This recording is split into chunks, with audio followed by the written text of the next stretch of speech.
आहे, बाळ आहे की करिअर आहे, किंवा कोणाला करिअर गॅप नको असतो, तर हे जे पण ती निर्णय घेते त्याबद्दल तुमचं एक्सेप्टन्स असणं गरजेचं आहे, रादर दॅन काय जमणार आहे हिला काम.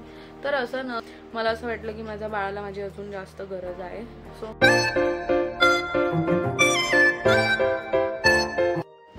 हाय, हॅलो आणि नमस्कार तुम्हा सर्वांना.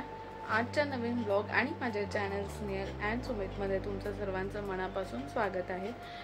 आय नो मी बऱ्याच दिवसानंतर हा ब्लॉग शूट करते, कारण की बाळामुळे सध्या पॉसिबल नाही होत आहे रोज शूट करणं. So please try to understand. जरी ब्लॉग लेट असतील तरी स्टे ट्यून राहा आणि नवीन नवीन ब्लॉग्स बघत राहा. अँड येस, आजच्या ब्लॉगमध्ये आपण बोलणार आहोत की सर्वात जास्त जो मला विचारण्यात आला होता, जो क्वेश्चन होता, जो ॲक्च्युली मला Q&A मध्ये मेन्शन करायचा होता, म्हणजे जो मी सेकंड Q&A घेणार आहे तो. बट मला हा टॉपिक कुठेतरी खूप जास्त इम्पॉर्टंट वाटला, म्हणून त्याला Q&A मध्ये मेन्शन न करता मला असं वाटलं की सेपरेटली आपण ह्याबद्दल बोललं पाहिजे. सो म्हणून हा ब्लॉग. सो मला कॉमनली हा विचारण्यात आलेला प्रश्न आहे की करंटली मी वर्किंग आहे का, किंवा मी नेक्स्ट म्हणजे बोलता बोलता ॲज युज्युअल खूप म्हणजे जे पण माझे कलिग्स आहेत किंवा फ्रेंड्स आहेत, closed ones, in a good way only, ते असं बोलतात हा आता तर बेबी झालाय, सो तू पुढे काम नाही करणार किंवा करू शकत नाहीस, किंवा काम नाहीच केलं पाहिजे तू. तर ह्यावरती माझं एक मत होतं, ते मला तुमच्याशी मांडावं असं वाटलं मला तुमच्यासोबत.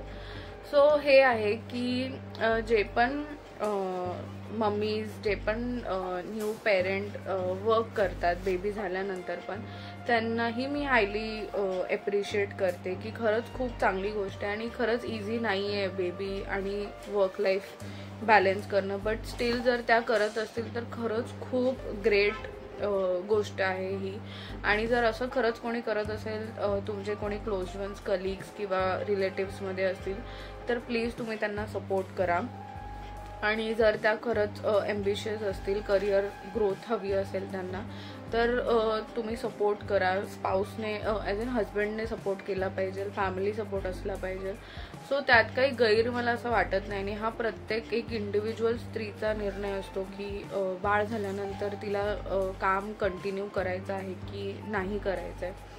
सो जे नाही करत त्यांच्याबद्दल पण माझं खूप न्यूट्रल म्हणणं आहे की अगेन इट डिपेंड्स की तुमची प्रायोरिटी काय आहे. बाळ आहे की करिअर आहे, किंवा कोणाला करिअर गॅप नको असतो, तर हे आपण जज करणारे कोणीच नसतो. सो माझा म्हणण्याचा उद्देश हा आहे की तुम्ही डिरेक्टली जज करण्याआधी तुम्ही त्या आईचा प्रेफरन्स विचारा, किंवा एक ॲप्रिशिएशन ठेवा की जे पण ती निर्णय घेते त्याबद्दल तुमचं एक्सेप्टन्स असणं गरजेचं आहे, रादर दॅन जेव्हा की तुम्ही डायरेक्ट जेव्हा असं पटकन बोलता किंवा अजम्पशन करता की हां आता काय जमणार आहे हिला काम, तर असं न करता म्हणजे हे माझ्यासोबत फॉर्च्युनेटली नाही झालं आहे. So it's a very good thing. But जे कोणी माझ्यासोबतचे जे माझे कलिग्स किंवा खूप क्लोज फ्रेंड्स आहेत जे की आता प्रेग्नेंट आहेत आणि बेबीज त्यांचे लवकरच येतील, सो त्यानंतरचं त्यांचं थोडंसं माझ्यासोबत डिस्कशन चालू होतं. सो त्या बोलण्यामधून ह्या सगळ्या गोष्टी पुढे आल्या. सो आणि मलाही खूप क्वेश्चन्स आले होते. सो मला असं वाटलं की हा खूप कॉमन टॉपिक आहे, म्हणून हा ब्लॉग शूट करते. सो नेक्स्ट माझ्या बाबतीमध्ये बोलण्याचं झालं तर मी नेहमी वर्किंग होते till I conceive second time also. माझा तोपर्यंत करिअरमध्ये कधीच गॅप आला नव्हता म्हणजे मी जेव्हापासून स्टार्ट केलं आहे काम करायला माझ्या ग्रॅज्युएशन नंतर. सो मी आत्तापर्यंत वर्किंग आहे. मध्ये जेव्हा माझी मॅटर्निटी लीव्ह होती ती मी 6 मंथ्सची होती, त्याच्यानंतर मी 1 मंथ एक्सटेंड केली होती. मी टिल 9th मंथ म्हणजे डिलिव्हरी डेपर्यंत मी वर्किंग होते. आणि मग माझं 9th मंथची जी EDD होती मला तोपर्यंत एक्सटेंड नाही करता आलं. बट मग ज्या दिवशी डिलिव्हरी झाली त्या दिवसापासून मला सुट्टी घ्यावी लागली माझ्या डिलिव्हरीला, कारण की माझी प्रीटर्म होती. सो 1 महिना आधी झालं होतं EDD. सो तेव्हा ते 6 महिने मी मॅटर्निटी लीव्हवरती होते. आणि मग त्याच्यानंतर मी 1 मंथ अजून एक्सटेंड करून घेतलं. मला असं वाटलं की माझ्या बाळाला माझी अजून जास्त गरज आहे. सो म्हणून मी 1 मंथ रिक्वेस्ट केली, मेडिकल डॉक्युमेंट सबमिट केले आणि मग मला एक्सटेन्शन मिळालं देखील.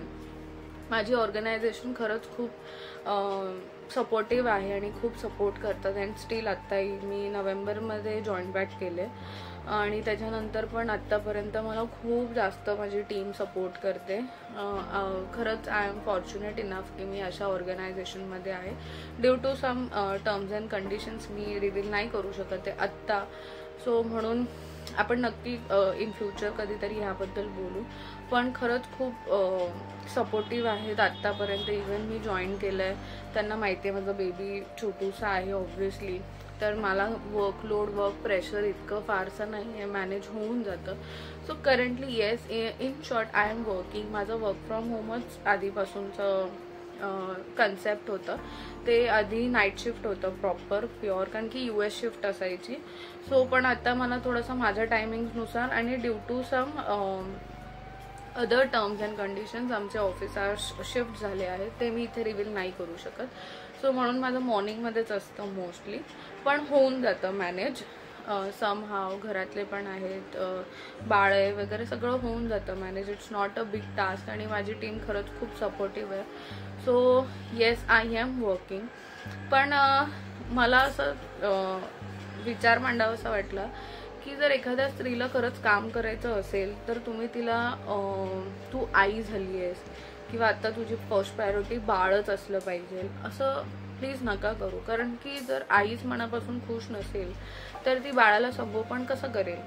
जर तिला तिचं करिअर देखील महत्त्वाचं वाटतंय आणि तिला बाळही तितकंच महत्त्वाचं वाटतं आणि जर ती रिस्पॉन्सिबिलिटी घेते किंवा तिला मॅनेज करता येत आहेत गोष्टी, बाहेर जाऊन ऑफिसला वगैरे जाता येतं, so please do respect that lady also.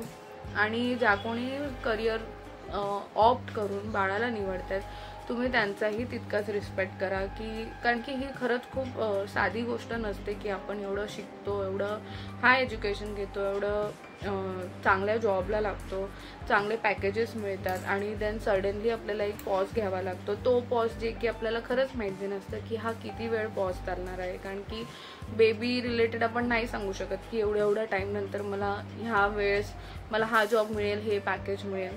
So खरंच तुम्ही ती पण एक खूप मोठी गोष्ट असते. सो प्लीज अप्रिशिएट करा, सपोर्ट करा आणि ते घरी आहेत म्हणून त्यांना डिसरिस्पेक्ट करू नका. ऑब्व्हियसली ती पण एक स्त्री काहीतरी एक इमोशनमध्येच किंवा एक प्रॅक्टिकल विचार करून घरी थांबली आहे. So please support her education and respect her and respect her emotions and do support her. तर तुम्हाला ह्याबद्दल काय वाटतं, तुमचं मत काय आहे ह्याबद्दल, तर मला नक्की कमेंटमध्ये सांगा. And thank you for watching today's blog.